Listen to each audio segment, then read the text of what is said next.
kedah. Salam kerakan Pinang roh Aceh penuh cinta. Kanun bak putra pang Resambala samana. Kanun orang tuan tu belajar tuan non gata.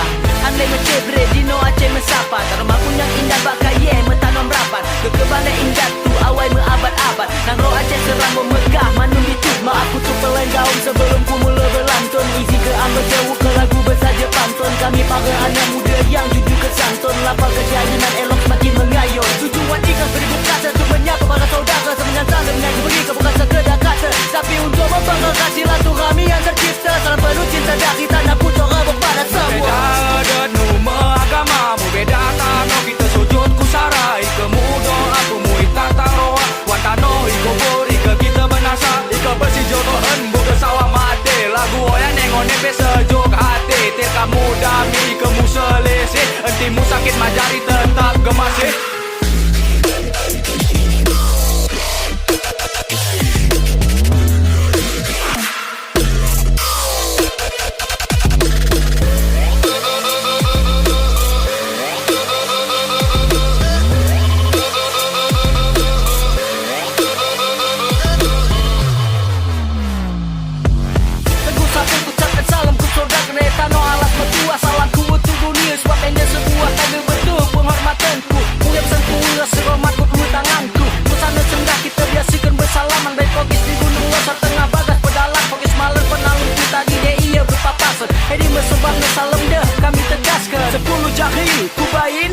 Tanda penghormatan ku mikir kaum be aku kata nak kundau. Tondek kuito adat budaya tak sadar kata.